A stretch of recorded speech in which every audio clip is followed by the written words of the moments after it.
What's happening, folks? Back with another reaction, back with some more Depeche Mode. And we're going to listen to a B-side track from 1982. I've been aware of this tune a long time, and I have heard it before, but it's been years, and I never had a release with the track on it. We're talking Oberkorn, It's a Small Town, which is actually the parenthetical, subtitle, if you will. And not only did Chris send the regular mix, but he also sent a development mix, so we'll listen to that at some point. And yeah, like I said, I've heard this tune before. My memory of it is it's sort of like a synth overture. Like it has a very, electronic classical music sound to it. It's sort of an ambient style tune. And yeah, I was already interested in ambient, going back to my teen years. Now, not when I first heard Depeche Mode. I wasn't really aware of ambient. But if I had heard a tune like this as a kid, I bet you I would have been interested. But again, it wasn't something I discovered until years later. So yeah, it'll be interesting to hear it again. I don't remember any specific melodic parts to it. I just remember it was like, oh, crazy! This is like like movie score, or indeed like down tempo sonic soundscape type music, as opposed to a synth pop tune with a dance floor type rhythm. So be really curious to hear this again. Let's give it a go. This is Depeche Mode. The track is Oberkorn. It's a Small Town, and it's from 1982. And I looked at the metadata. Shout out to Chris.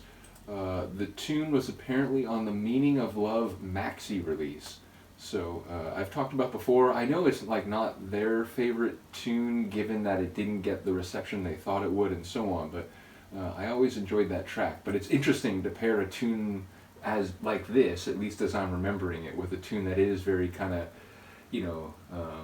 pop song, sort of light and about, romance and so on. But here we go, Depeche Mode, Oberkorn, It's a Small Town.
pastures.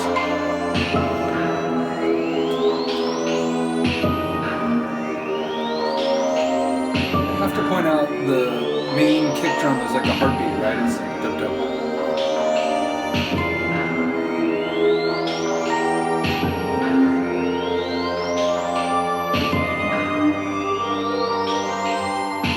It's quite stunning, actually. Like, they did this in '82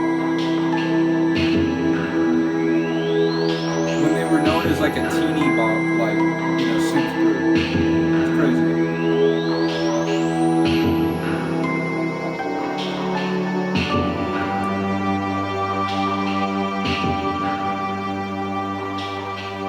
That's it.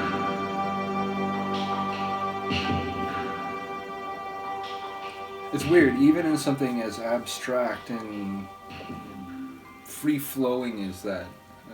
It's still amazing how intuitive some of their um, sonic decisions are. It's like it just took that shift, and it was like, oh, that's probably going to be it. And like right as I was saying that, it was already starting to fade out.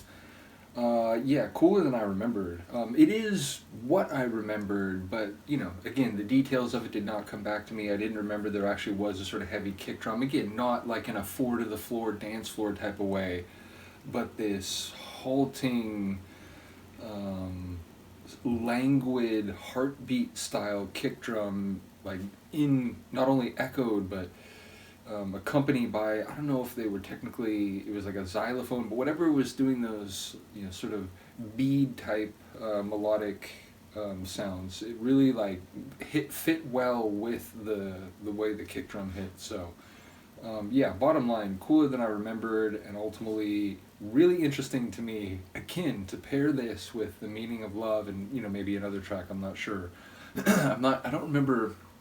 Like, I know a maxi release is like a specific, whether it's runtime or it has to do with, the RPM on both sides or whatever. But I know a maxi release is like a specific type of single, but I just don't remember the, logistical details of that. But again, Meaning of Love, it fits into what I'm, what I made reference to, which I've learned through doing those Depeche Mode documentary watch along. Shout out to Stefan. And indeed, I don't know if you've commented on the latest one I did, which admittedly got completely blocked here on YouTube worldwide, so I had to post a teaser video. But the full video is public and fully available on Patreon now. But yeah, shout out to you for sending those DVDs. And again, it's clear that well past the point of them actually having that kind of sound, they were perceived by the music press as like, oh look, they take these photos where they're all kind of like, in matching jackets with handsome faces, and so they were seen as this kind of, again, like a teen, like pop, like image kind of group. But it's crazy to me, because 82, and if this is 82, it tells me that this is Martin alone, because Vince would have already gone, and Alan wasn't yet involved in making tunes at the very least. So, yeah, my expectation is that with this would be solo Martin Gore track, but it's really incredible. And in a way, I guess that doesn't surprise me. I feel like he's, there's always been that, I want to do something artistic and different. Like, it feels like he's sort of the one who tries to go to the, dark places lyrically and so on, where, some of their songs are written, in ways that maybe you wouldn't see from too many other groups. And I feel like, again, knowing that he was the primary songwriting force for the majority of their history, which is funny because, going into the deep dive, I just kind of assumed that Dave would have written some songs, and it was pretty early on in that deep dive when someone mentioned, like, no, the first album that Dave had any songs on was Playing the Angel. Like, nothing before that was stuff he wrote.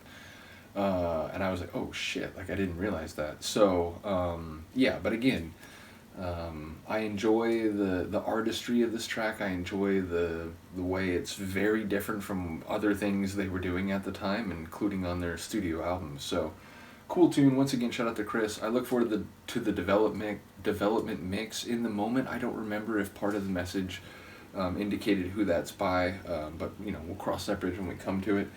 And yeah, ultimately, I have the Depeche Mode 101 DVD, and when I was watching the one for Music for the Masses, they talk about a lot in the back half, and they show footage from the 101 concert, but we'll go the full journey through that. So that'll be the next documentary watch along, probably first on Patreon for a few days, and then maybe if I can get it on YouTube.